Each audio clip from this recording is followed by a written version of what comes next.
Kaze mu kiganiro Mupupu, ijwi risemerera ry'icabona ca Kristo. Ndabaramukije mwese turi kumwe muri no mwanya. Numva kuri no munsi mfise umutima wo kuremesha, wo gutera intege, be no gukebura cane cane wewe wese wumva ufise umutima uremerewe kubera ivyo uri kuracamwo, nukuri uzazaniwe wumva kandi iminsi irabaye myinshi kandi umva umutima wawe wamenetse, umutwe wawe urasanzaye, urumva ko n'inguvu n'amagara y'umubiri wawe nukuri biriko birayonga. Kandi rero ikikubabaza cyane nuko wumva urabisengera, nukuri urakurikiza iry'ampanuro Paulo yatanze mu Filipi 4 igice ca 6, Philippiens 4 verset 6, ahavuga ngo ivyo mwiganyira vyose, ivyo novuga ntibibazo vyanyu, ivyo dufise bituzungurukamwo, ivyo dushaka n'ibiki vyose tubimenyeshe Imana. Ukumva urabigira ngo kandi tubimenyeshe mu gusenga, mu kwinginga, mu gukenguruka. Ivyo vyose ukavuga uti nukuri Imana ndabikora, ndakwitura, ndaza kumenyesha mu gusenga, mu kwinginga, mu gukenguruka, ari kuko haguma hari ivyo gushima nukuri. Mugabo ukavuga uti sindiko ndabona igihinduka nukuri. Kiye gice c'indwi verset 7 numva ntayishikamwo, numva hari bloke.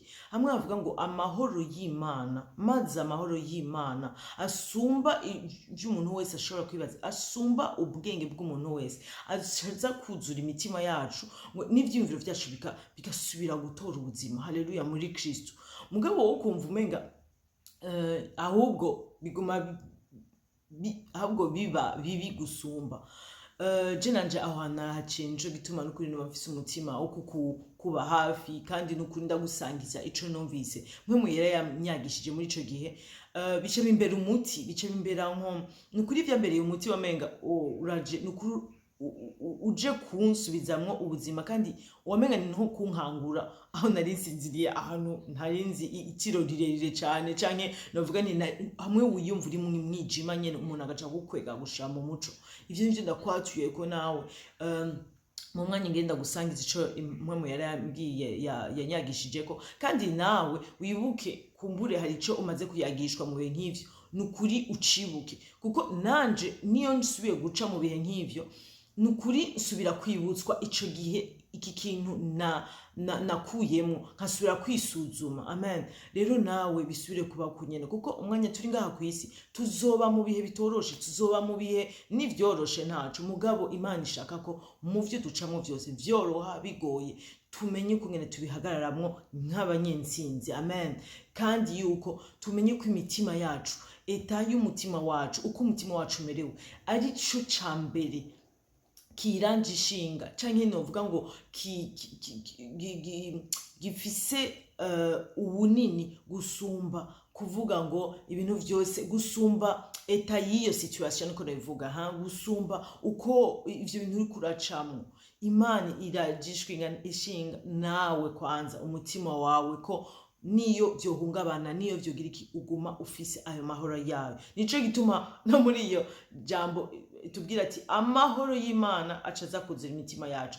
Ntibivuze ngo ivyo uri kuracamo bizosha biva mu nzira, oya, tubwiye ngo amahoro y'Imana azoshaza twuzure ivyiyumviro vyacu, urumva bisubire mu kibanza. Urumva Imana aho wumva ko itangurira, ni naho itangurira kandi niyo ni navyo vya mbere ndajishinga hama mu nyuma turabona igitangaza cacu. Amen. Urumva nanje rero ndiko ndaca muri ico gihe, harabigihe mvuga nti narashese amakarata yose, novuga ni ico nzi cose narakigize Mana, none waravuze dusenge, ndabikumenyesha mu gusenga, mu gukenguruka, novuga gute hariyo n'ikindi yari yavuze ngo no mu kwinginga. Nanje ivyo byose nkavuga ni Imana nta na kimwe muri ivyo byose ntakora, numva vyose nabikize. Mugabo gute kandi Imana yacu namudabwira ni Imana ya relation, ikunda ubugenderanira, ishaka ko tuyiyagisha, ishaka yuko tuyifata nk'uko ari Imana ibaho. Uko nyene ushobora kumva ari ikintu kigushikiye ukumva ushaka kiyagira mugenzi wawe, umugabo wawe, umugore wawe, umuryango wawe, niko Imana ishaka yuko uza kuyiyagisha. Amen. shetani ashaka kutubesha ngo none ngo izi byose ngo kubera ko urinda uja kubivuga oya bikore birimwo ubushobozi kujya wumva uremuruka uyagiye mugenzi wawe kumana hoho rero n'ibindi jewe rero narumva ku gahengwe mugabo numva nkahenze nk'isaha canke amasaha abiri numva nsubiye kandi gucupira numva nsubiye kandi kuva sinzi numva ya mahoro aciye aguruka rero naho rero naciye mvuga nti ndumva ndahinduye ndavuze nti okay je sinshaka nshaka relation kandi muri iyo relation harimo communication muri ubwo migenderanire hariho kuyaga amen hariho kuvuga ati okay man kuvuga uko niyumva by'ukuri ntayiri y'umunwa kandi nkumva yuko nukuri mbaye ukuri umutima kujya namamvuga ko muri mu puputu bigenderako nukuri ndumva nadugijijwe ndavuga nti mwemuyera bigenda gute kugira ndakwiture ariko ngume nzazaniwe urumva ngume ndemerewe kandi umva nibajije nahagaraye ku ijambo nziko riri muri Bibiliya ni ijambo ry'Imana none gute ayo mahoro atanyijira mu gute nguma nyene ndi nzazaniwe ca ndumva anyishuye ambwira ngo uranyitura ariko ntunyiteze ndababwire kamanze imbere yuko ndababwira ingene numiwe nuko ndagutuye ndakwankurajije ndaguteye intege nukuri ntawe ubaza ikibazo sinzi wowe ico wowe ufise ikibazo wowe wumva ufise muri wewe ariko ndagusavye ukivuge nukuri wumve kuvugishije mpwemuyera uvugishe Imana mpwemuyera n'Imana muri wewe amen kandi kumva gusumvya uwo mugenzi uwo ubona w'inyama n'amaraso afise ugutwi akumva Imana yacu ni nzima Imana yacu irumva kandi nukuri vyonye ndibaza ko binezera Imana yuko nukuri tuyegera dushaka kuyaga nayo kandi tuyiteze yuko witege kandi kwiza kwishura amen rero hama mugabo rero kugira nsubiraho naringeze nuko mpejeje kuvuga ahejeje kunyishura aho nogize mu bisanzwe reflex nogize ukumera nkuca aharira nkavuga nti gute sivyo ukumva umenga uramboneye urandenganije numvise ahubwo umenga aramvunduruye ahantu nari mu kantu nyene kirabura mugabo anjanya ahantu ku muco numva ncishwe bugufi uvuga okay ndabonye umuco mugabo nshaka kumenya kugenderamwo nshaka kumenya ingene ndawitwaramwo ndavuga nti ca numva mvuze nimwe muyarambwira ukungene ubibona mbwira ingene uri kurambona muri uno mwanya mbwira aho biriko birahagarira biriko birapfira hama nukuri mbandanya nyagishwa numva ntahura yuko si gihe cose naho mvuga kwitura ni vyiza mugabo hari igihe twitura tutiteze Imana numvise umenga ndonsa akarorero nk'uko umenga hariyo umuntu yitura umuntu mugenzi we kubera gusa kwiremurura kubera tuzi ko bimeze neza umugabo umuntu uramwitura n'uwawe uramubwira mugabo suko igihe cyose aba ari uwo muntu wizereye ko agukura muri ico kintu ari kibazo dufata hariyo abandi bitura ibiti bitura canke igikoko kandi bakumva nabo birabagiriye neza umva kwitura ni ikintu ciza amen kirimwe ububasha rero kwitura Imana rero bigaca bisumbirizaho nico gituma ndabigutumiriyeko amen hama ndumva ko antahuje yuko jewe kunyitura ni byiza amen naho bihera mugabo nshaka kunyitura unyiteze kumwitega nca numva nsiguriwe yuko iyo twituye Imana tutayitura nk'umuntu nka twebwe kuko muri ico gihe urashobora kwitura umuntu uzi ko atanakimwe aza guhindura mu bintu vyawe mugabo kubera uzi ko nawe afise ahagarikiye ari limite nkawe kubera nawe ntavyazi nkuko nawe atavyuzi mugabo numva jewe unyitege birengeye uko ushoboye kubera jewe ntari limite nkawe kubera jewe nzi guca naciye inzira mu kiyaga gute ntoshobora kuza aho hantu haguserukako wewe umwanya numvise ariko arankebura mbwira ati umwanya wawe nikinyereka kutanyiteze canke novuga ni ahubwo utizeye muri no mwanya nuko ugumubona uwo musozi ukubona ko udashobora kuva muri ico kibanza ubona ko nukuri iyo situation ico gihe kiragoye ntacu uzovamwo ntubona iyo vyoca, ntubona uko wovyitwaramwo, ukungene vyohinduka, ubona ko na jewe araho ngeza. Ati nta na gato, ati rero ndakeneye ko unyizera, unyitega kubera unyizeye uwondi, ko jewe ndagusumba, ivyiyumviro vyanje bisumba ivyiyumviro vyawe, aho wowe ubloka jewe simbloka, ukongene ni inzira zanje zisumba inzira zawe. Wewe woshobora guca inzira mu kiyaga, oya jewe muganda bishoboye. Nukuvuga yuko rero reka kunlimita, reka kugira aho unyugarira, kuko nahuje yuko wamenga ndiko ndatahura ko nawe uvyibaze, iyo umuntu umenye ko atakwizeye, urumva kumenga hari ikintu gica gipfa mu migenderanire, niko nabivuga. Hariyo kungene uca wumva yuko hari ahantu mudasubira gushika. Numvise ko Imana insiguriye yuko kutayitega vyerekana nuko ukwizera kwanje muri aho hantu nukuri ari ubusa canke kudahari na gato. Mugabo acisubira kunyereka ikigine bibabaza. Musanzwe nico gituma handitse ngo nta unezera Imana, nta ushimisha Imana utabaye mu kwizera. Urumva ukwizera niko gushimisha Imana. Amen. Kubera ko kwizera kutuma kwerekana ko nukuri ni Imana isumba uwo musozi. Amen. Uyihaye amapete, uravuze uti uwo musozi wugwije n'ubuso, uvuze uti jewe uri umusozi cyangwa ururuzi runini, mugabo je Imana yanje irashoboye. Amen. Rero ukwizera kuvuga gufatiriye kuwo Imana iri cane gusumba n'ivyikora, mugabo ukumva yuko uremejwe uwo Imana iri, ko Imana igusumvye ubwenge, isumvye abantu bose, ishoboye. Haleluya. Aho wowe wumva udashoboye, ko wumve ko Imana muri no munsi ishaka kukubwira ati aho we wumva uri limite, jewe ndi Imana yawe, ibuka uwo nakwihishuriye ndi, ko ndi papa wawe, ndagukunda cane, ko ndi umwizigirwa, ko ndi ushobora vyose. Amen. Kandi yuko jewe aho ico ubona nk'umusozi, jewe nta na kimwe, nakavumbi nta na kimwe biriko, ariko ubu rero kugira ushobore no kumpa uburenganzira bwo kuza kwivanga mu bintu vyawe, nukuri nyemerera unyitege, unyizere. Kwa kwizera ko mu Baheburayo 11 igice ca mbere, Hébreux 11 verset 1, aho hasigura handitse ngo ukwizera no kumenya gose ivyizigirwa, udakekeranya ngo ntibizoba, kandi ibitabonwa niko uko kwizera kubitumenyesha ko ari ivy'ukuri.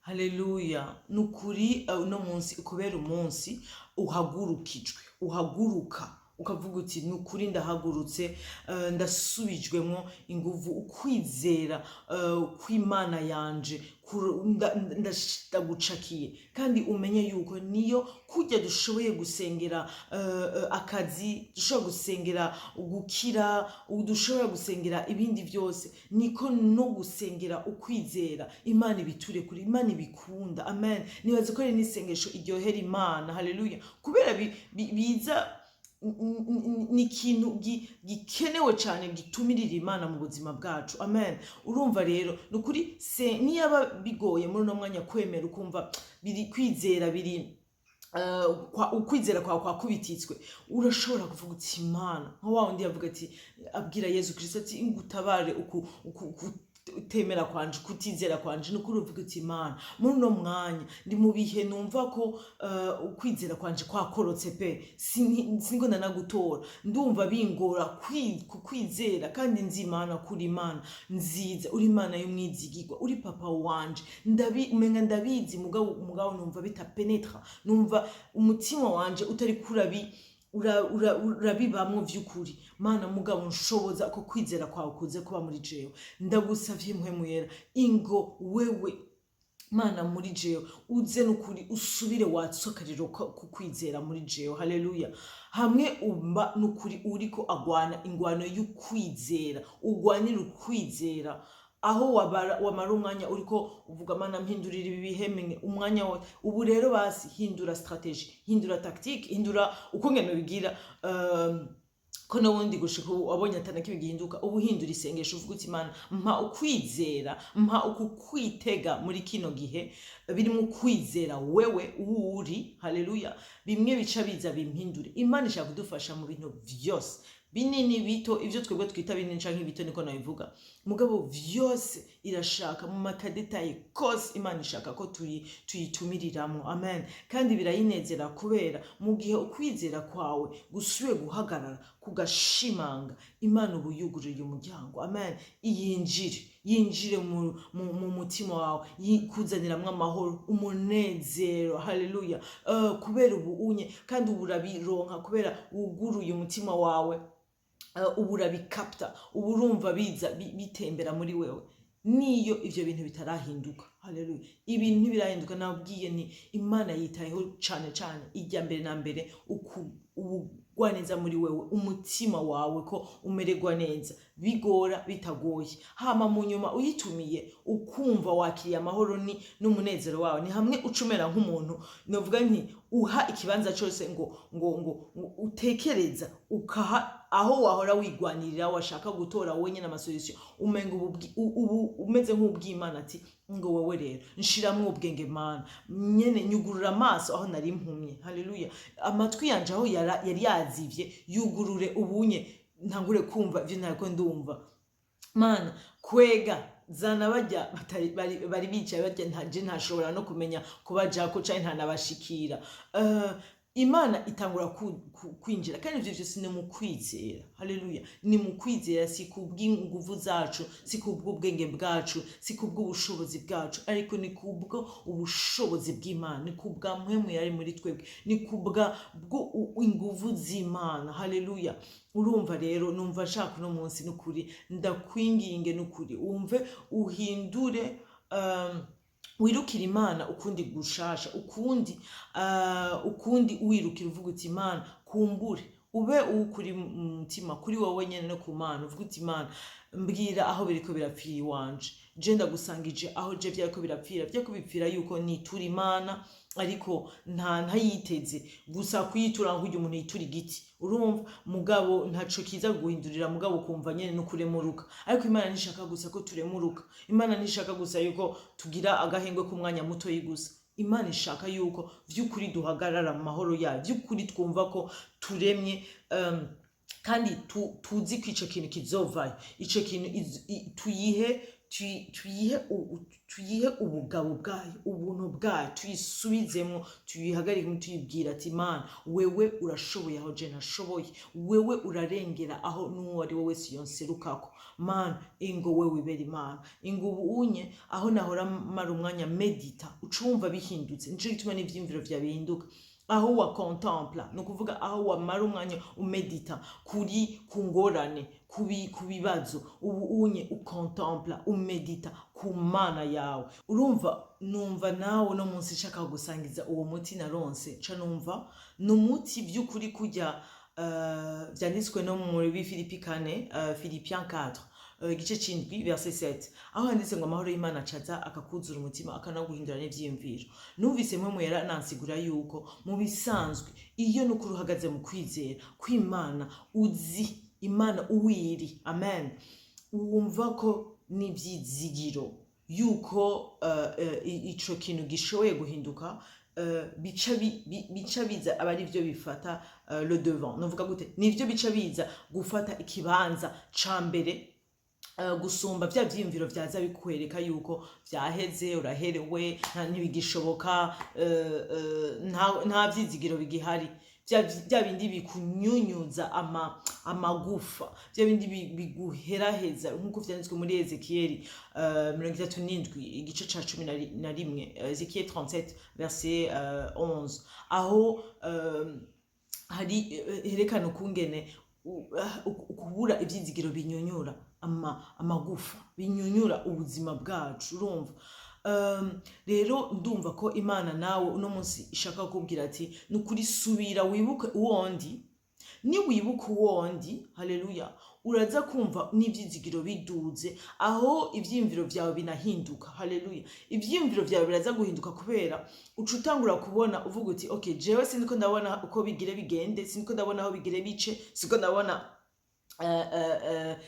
uko jewe aho nocisha mugabo imana yanje irabibona. Reka mana ingo wibera imana mu buzima bwanje, ngo wibera imana muri iyi situation, ingo inguze mana wibera imana. Hamwe utangura kuvuga na ryajwi y'iryo ngorane risubiye kuduga muri wewe kwereka ikungene ari rinini kigoriyati, wewe uhagarara nka Dawidi ukavuga uti wewe urinde uza imbere y'imana yanje, tukaba aba hero, tukaba intwari nka Dawidi. Amen. Tutabona ubwo bunini bw'iyo ngorane bw'iyo Goliyati imbere yacu, ukumva yuko urabugize ubusa, urumva burakubereye ubusa, kubera ubona ubunini bw'Imana busumba iwo musozi. Amen. Ukabona ukumva umenga aho urabaye muri bimwe Kristo yavuga ngo ufise ukwizera guto ashoboye kubwira umusozi ngo va mu nzira, urumva mva imbere, kubera urumva ko muri uwo mwanya uvuze uti jiye mbona imana yanje ishoboye. Ukumva urabaye mu vyizigiro, urabaye mu guha ikibanza imana ikbereye kwizigirwa ubwizigirwa, kandi ukayibwira uti uwe urashoboye aho je nashoboye, aho mugenzi wanje atashoboye, aho atanumwe mbona yoshobora canke ikintu na kimwe, wewe urashoboye Imana. Ukumva ubayeho ushira hejuru imana yawe, ugatangura no kwibuka, wumva udatangura no kuzuributswa wibuka aho imana yagukuye igihe wariko uribaza uti yo ibintu bizohinduka, ibintu bifise aho bizoca niyo bizova, mugabo ico gihe ukibuka yuko imana yahatoreye inyishu. Amen.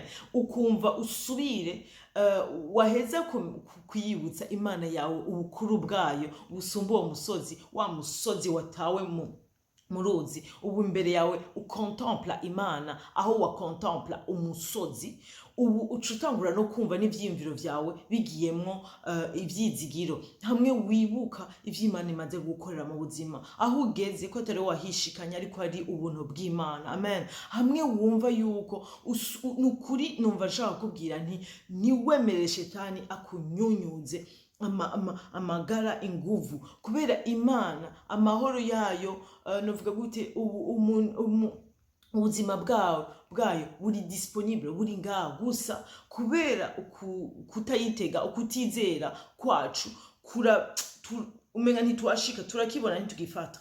Urumva numva nshaka kubwira nukuri subira wibaze wewe nyene, wisuzume uvuga uti mbega koko nitura imana, mbega ndayiteze vy'ukuri.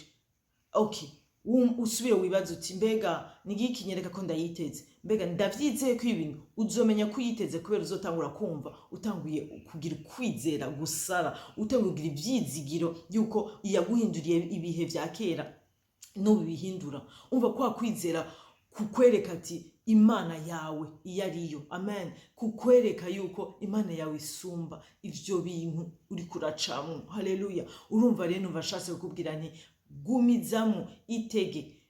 Yesaya 40 gice ca 31, Esayi 40 verset 31 iravuga ngo abiteze uhoraho nukuri bagira inguvu nshasha. Nivyo ndakwatuye ko. Haleluya. Ndasubiye kandi ndakubwiye nukuri wumve wuzuye ivyizigiro vy'Imana muri wewe, nkuko vyanditse mu Baroma 15 gice ca 13 ngo Imana itanga ivyizigiro, ibuzuza umunezero wose n'amahoro biva ku kwizera, kugira ngo murushirize kwizigira ibizoba mubihawe n'ubushobozi bwa mpwemu yera. Ubu aho wahora uyitura ingorane, uyitura ibibazo, genda uyitura umutima wawe. Amen. Genda uyiyagire ingene umutima wawe umerewe. Haleluya. Ibintu utari kuratahura igituma wumva ubuza amahoro. Urumva hama ndatuye yuko nukuri wumva urema kandi utora ubuzima kandi gushasha, usubira guhagarara mu kwizera gushitse kurimwo ivyizigiro vyinshi, maze ubona imana yacu guserukako, ubona imana yawe y'ukuri nzima, Dieu vivant, iguserukako nukuri, kandi hamwe ugira intahe nshasha uzosangiza nukuri amahanga, mu izina ry'umwami wacu Yesu Kristo. Amen, amen, amen.